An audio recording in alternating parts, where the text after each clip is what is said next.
Hello, this is your weekly overview video for week 7 of Miss Ahmed's chemistry class. So let me go over the content that we're going to be working on this week. You'll notice that we have a new standard 1.4 that we're working on. We also have a new module, 1.4, looking at the differences between nuclear fission and nuclear fusion reactions. So if we check out the lesson for October 5th and October 6th, Monday and Tuesday, this is what you should see for the instructions for your lesson. There's a Nearpod activity, so you guys can use the join part or the join code, or use the Nearpod embedded into the lesson.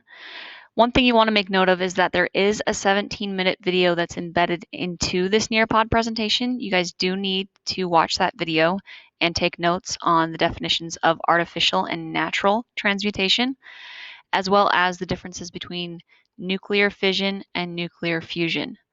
So keep in mind you may need to take some notes on a separate piece of paper on that video for this lesson. So make sure you guys follow these instructions and complete all of the Nearpod slides and activities for the lesson for Monday and Tuesday. If we go back to the home page, our second lesson for Wednesday and Thursday, October 7th and October 8th, is to compare nuclear reactions. So for this lesson, instead of using Nearpod, there's an embedded Google slideshow.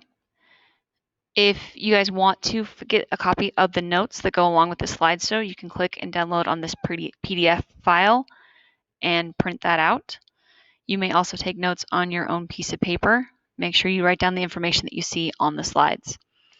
Your final step for this lesson is to create a one-pager following all of these instructions given for your one-pager. Remember, one-pagers are one-page summaries of what you've learned on this topic of nuclear fission and nuclear fusion. So make sure you follow these instructions and then take a picture of your completed one-pager and submit that picture through Canvas or email it to me.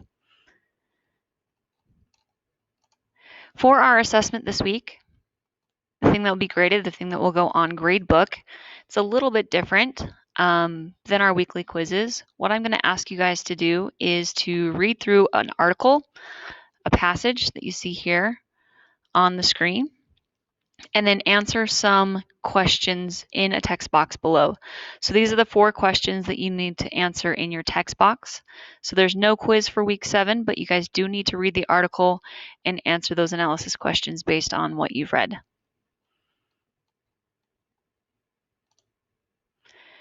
All right, that's our weekly overview for week 7, October 5th through October 9th. As always, if you guys have questions, please reach out, send me an email, come to a Google Meet, and I will be more than happy to help you if you're struggling in chemistry or if you need some extra support. Have a great day.